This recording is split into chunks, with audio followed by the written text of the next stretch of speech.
Hello, everyone. I'm James. Welcome back to Easy English for You. Let me ask you something. How often do you worry about other people's opinions? Maybe more than you think. Maybe every day. At work? At home? Online? With friends? Many people live this way. They try to say the right thing. They try to avoid mistakes. They try to make everyone happy. But they still feel tired. They still feel anxious. They still feel something is missing. Why does this happen? That is one of the most important questions in life, and it is the question behind today's book. The book is called The Courage to be Disliked. Many people know this title, but the title sounds scary. It does. Most people do not want to be disliked. Most people want people to like us. Most people want people to accept us. Most people want to say, "Good job." That feels natural. It is natural. The problem starts when approval becomes more important than freedom. When hearing "good job" becomes more important than freedom. Freedom? What kind of freedom? The freedom to live your own life. The freedom to make your own choices. The freedom to be yourself. That sounds simple. It sounds simple, but many people never find that freedom. They spend their whole lives trying to satisfy other people.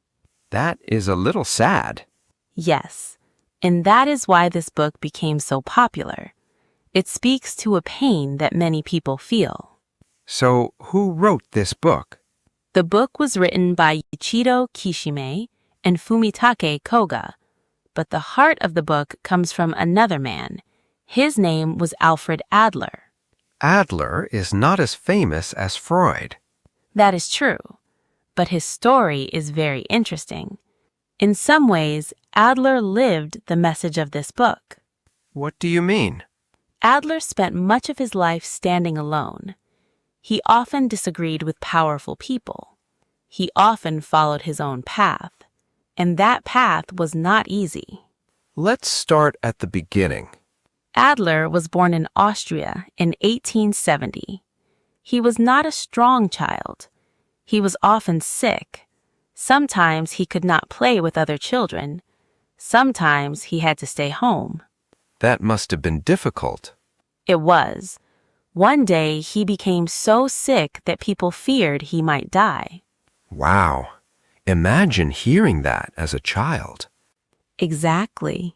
Experiences like that can change a person forever. They make you think about life. They make you think about weakness. They make you think about fear. Many people feel weak sometimes. Yes. Maybe not in their bodies, but in their hearts. They feel behind. They feel invisible. They feel not good enough. I think many people know that feeling.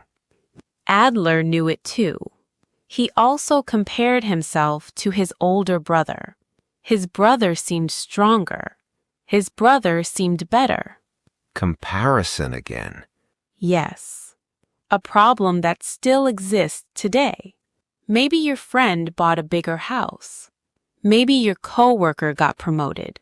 Maybe someone your age seems more successful. Suddenly, your own life feels smaller. That happens all the time. It does. But Adler became curious about these feelings. Why do people feel inferior? It means feeling like you are not as good as others. Why do some people give up? Why do others keep moving forward? Those are big questions. They became the center of his life's work. Adler later became a doctor, but he wanted to understand more than illness. He wanted to understand why people suffer. He wanted to understand human struggle. Is that when he met Freud? Yes. At first, Adler respected Freud very much. Many young doctors did. Freud was becoming famous. His ideas were spreading across Europe. It must have been exciting to work with him. It was. Adler joined Freud's circle. They discussed the human mind. They explored new ideas. They wanted answers. So what went wrong? Over time, Adler began to think differently. He respected Freud, but he could not agree with everything. That sounds risky. Very risky. Imagine working under the most famous expert in your field. Imagine telling him that he might be wrong. Most people would stay quiet. Exactly. Most people want approval. Most people want safety.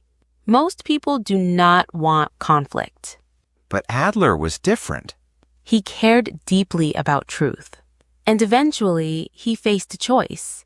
Stay with the crowd or follow his own ideas.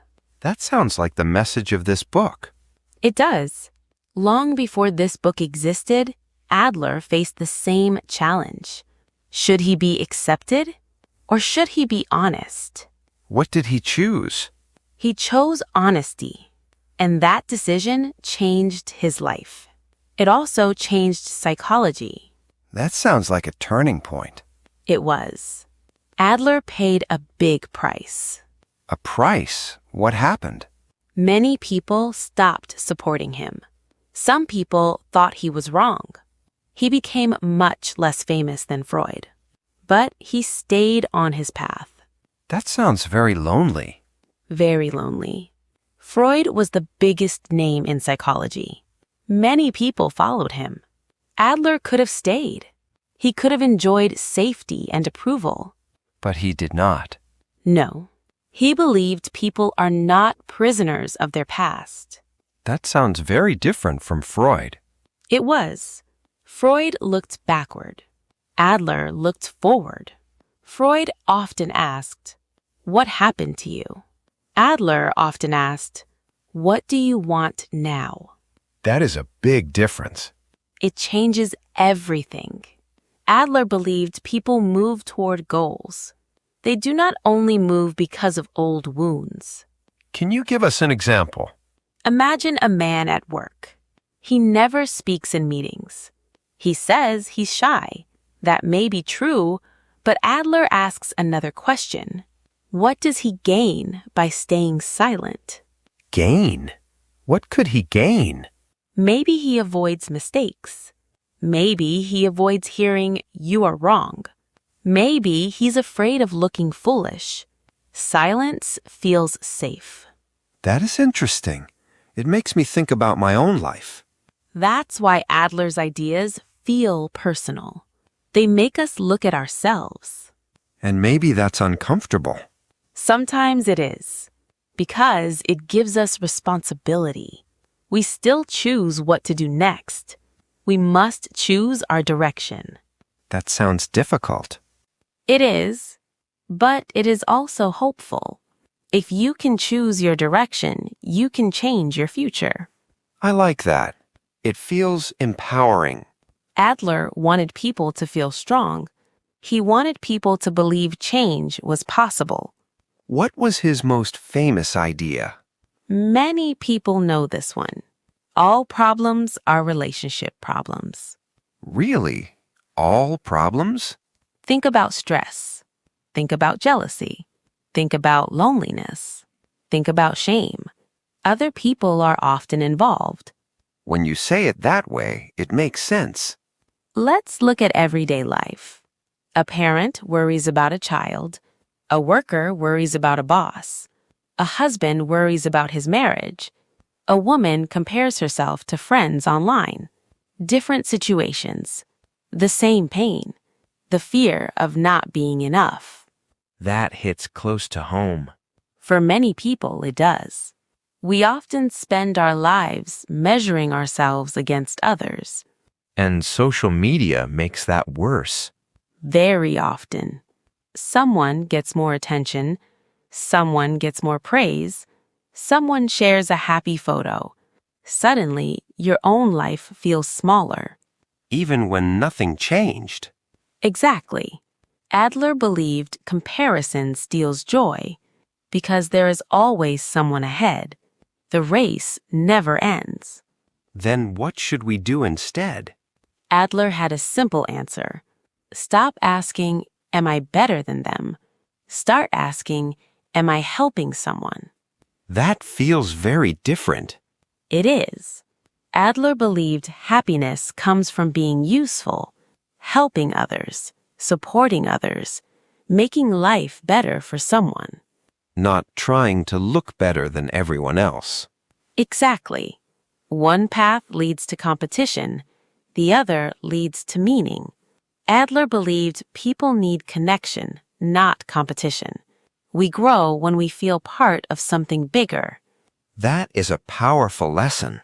And now we come to another famous idea, the separation of tasks. Many people find that confusing. Let us make it simple. Imagine you text a friend. Your task is to send a warm message. Whether they reply quickly is their task. Or imagine you give advice to your child.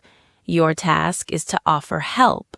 Whether they take it is their task. I cannot control that part. Exactly. Many people suffer because they try to control how others react. I think everyone does that sometimes. I agree. Parents do it, managers do it, friends do it, we all do it. And we become frustrated. Because we are fighting a battle we cannot win. We cannot live inside another person's mind. That is true. Adler believed freedom starts here. Know what belongs to you. Let go of what belongs to others. Easy to understand, hard to do. Very hard. We want approval. We want certainty. We want everyone to understand us. But life does not work that way. Some people will dislike us. Yes, some people will disagree. Some people will misunderstand us. That's normal. That's part of life. And that brings us back to the title. The courage to be disliked. Not because being disliked is good, but because fear of disapproval can control your life. Adler believed this because he lived it. He chose his own path even when many people disagreed. So the book is really about freedom. I believe so. Freedom from constant comparison. Freedom from chasing approval. Freedom from living for other people's expectations. That message feels even more important today. I agree. Many people look successful, but they are exhausted. Many people are connected online, but they feel lonely. Many people are admired, but they don't feel free. That's a sad picture. It is. Maybe you spent years trying to impress people. And maybe they still weren't satisfied. Maybe you changed yourself for them, and they still wanted more. That happens to many people. The sad truth is this: no matter what you do, someone will always want more. That is a hard truth. It is. But that is why we need courage. And Adler saw this problem long before social media existed. That is remarkable. It is one reason his ideas still matter. He reminded people of something simple. You do not need to be perfect. You do not need to win every race. You do not need everyone to like you. Then what do we need? The courage to live honestly. The courage to choose our own path. The courage to accept ourselves. Maybe that's what freedom really means. I think so. Sometimes freedom begins when you stop asking everyone to approve of your life. And maybe that is why millions of people still read this book. Because deep inside, we all want the same thing. We want to live as ourselves. If you enjoyed today's conversation, please subscribe and leave a like. And if you join our membership, you can get a PDF that summarizes today's lesson. The PDF includes key ideas, useful words, and simple explanations. We hope it helps you continue your learning journey. Thanks for watching, and as always, Keep going and keep growing.